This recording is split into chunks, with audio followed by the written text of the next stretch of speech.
اعوذ باللہ من الشیطان الرجیم بسم اللہ الرحمن الرحیم الحمد للہ رب العالمین باعث الانبیاء والمرسلین بارئ الخلائق اجمعین ثم الصلاة والسلام علی افضل الخلق محمد وآلہ الطیبین الطاہرین اللهم صل على محمد فرجہم۔ اب ہمارا درس غیبت کے بارے میں ہے۔ صحیح، یہ غیبت ہی میں ہے نا۔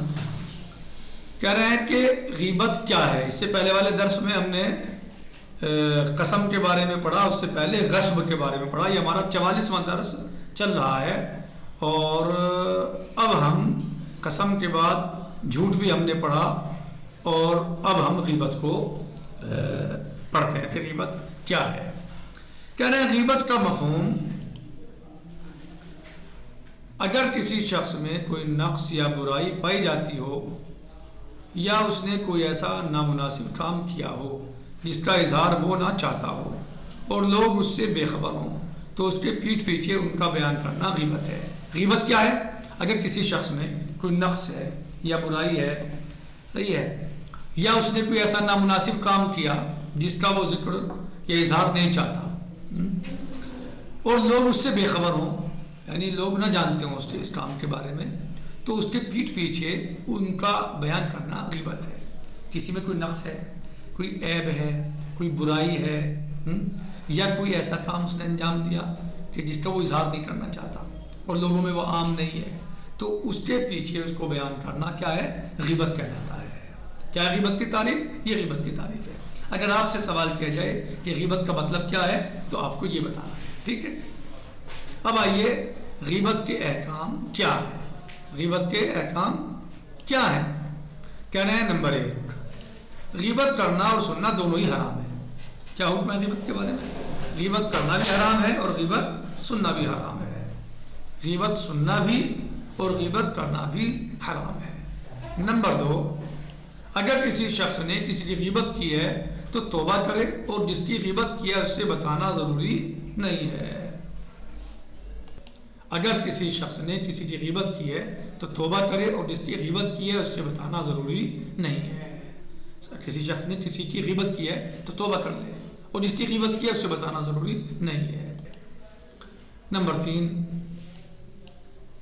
اگر ایک شخص بے نمازی ہے لیکن اس گناہ کو لوگوں پر ظاہر نہیں کرتا، تو اس کی غیبت کرنا جائز نہیں ہے۔ مان لیجیے ایک شخص بے نمازی ہے لیکن لوگوں پہ ظاہر نہیں کرتا کہ میں بے نمازی ہوں، صحیح، نماز نہیں پڑھتا، تب اس کی غیبت کرنا جائز نہیں ہے۔ اگرچہ امر بالمعروف کے عنوان سے اس کی رہنمائی کرنا ضروری ہے، یعنی امر بالمعروف کے عنوان سے آپ اس کی رہنمائی کریں، اس کو بتائیں بھائی نماز پڑھا کریں، اسی سے بتائیں۔ یعنی کسی میں کوئی نقص ہے، کوئی عیب ہے، تو اس کو آپ امر بالمعروف کے اعتبار سے اس کو توجہ دلائیں، اور اس کو بتائیں، اس کو اس عیب کو، اس نقص کو ختم کرنے کی کوشش کریں، لیکن یہ نہیں کہ آپ جو ہے لوگوں میں بیٹھ کے غیبت کریں۔ اگر آپ کر سکتے ہیں، آپ کے امکان میں ہے، تو امر بالمعروف کے اعتبار سے آپ اس کی اصلاح کریں، رہنمائی کریں اس کی جو ہے۔ نمبر 3،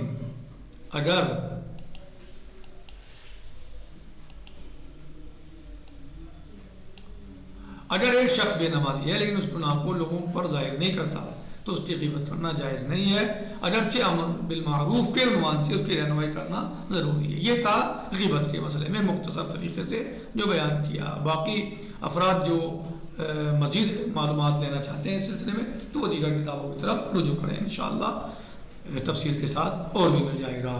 داڑھی مونڈنا، اب داڑھی مونڈنے کا کیا حکم ہے، کیا اس کا؟ کہہ رہے ہیں نمبر 1، داڑھی مونڈنا خواہ استرے یا بلیڈ کے ذریعے ہو یا مشین کے ذریعے احتیاطی واجب کی بنا پر حرام ہے۔ داڑھی مونڈنا چاہے بلیڈ کے ذریعے ہو، چاہے استرے کے ذریعے ہو، یا مشین اتنا کام کر سکتی ہو کہ یہ مونڈ دے داڑھی کو، تو احتیاطی واجب کی بنا پر حرام ہے۔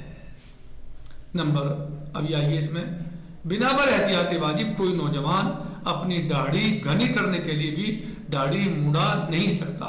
میں ہوتا ہے کہ بھائی داڑھی سیدھی آئی ہے، تھوڑی کم ہے، ایک دفعہ بلیڈ پھیر لو تو بھر کے آ جائے گی، گھنی ہو جائے گی، تو اس کے لیے بھی داڑھی کا مونڈنا حرام ہے۔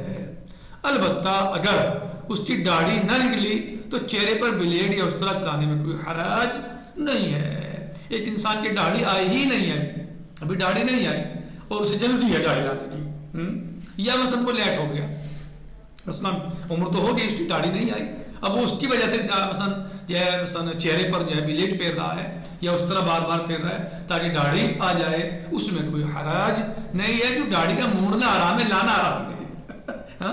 آپ کی داڑھی نہیں ہے تو آپ اسے نہیں، یعنی آپ کی داڑھی ہے تو سب مونڈے گا نہیں، لیکن اگر آپ صرف اپنے جو ہے وہ چہرے پر جو ہے وہ اس طرح پھیر رہے ہیں یا مشین چلا رہے ہیں یا بلیڈ پھیر رہے ہیں تو چونکہ داڑھی ہے ہی نہیں آپ پہ تو بلیڈ پھیرنا یا اس طرح چلانا حرام نہیں ہے، اس میں کوئی حرج نہیں ہے۔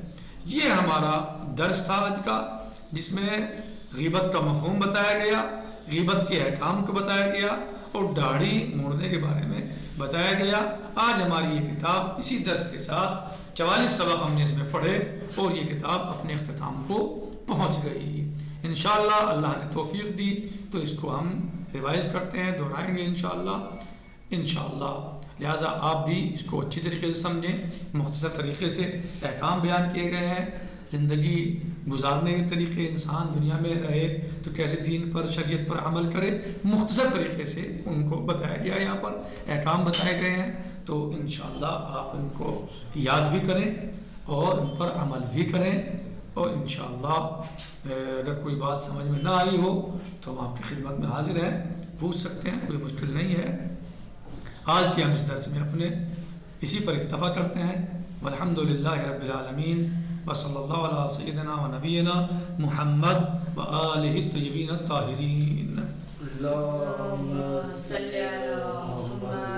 پروردگار ہم سے دعا ہے، پروردگارہ ہماری اس مختصر سی محنت کو قبول فرما، پروردگارہ ہمیں زیادہ زیادہ علوم آل محمد علیہ السلام حاصل کرنے کی توفیق عطا فرما، پروردگارہ تجھے واسطہ محمد و آل محمد علیہ السلام کا ہمیں زیادہ زیادہ اچھے سے اچھے طریقے پر، بہتر سے بہتر طریقے پر علوم آل محمد علیہ السلام نشر کرنے کی توفیق عطا فرما، پروردگارہ ہماری تمام تر مشکلات کو آسان فرما، ہمارے گناہ صغیرہ و کبیرہ کو معاف فرما، ہماری لغزشوں سے درگزر فرما، ہمیں احکام الہیہ پر عمل کرنے کی توفیق عطا فرما، پروردگارہ ہماری لغزشوں سے درگزر فرما، ہم سے جو گناہ ہوئے ہیں، خطائیں ہوئی ہیں، لغزشیں ہوئی ہیں، ان سب کو معاف فرما اور اپنی اطاعت اور عبادت کی ہم سب کو توفیق عطا فرما، پروردگارہ ہماری اس محنت اور جہد کو قبول فرما، مزید مذہب خدمت مذہب اہل بیت علیہ السلام انجام دینے کی توفیق عطا فرما۔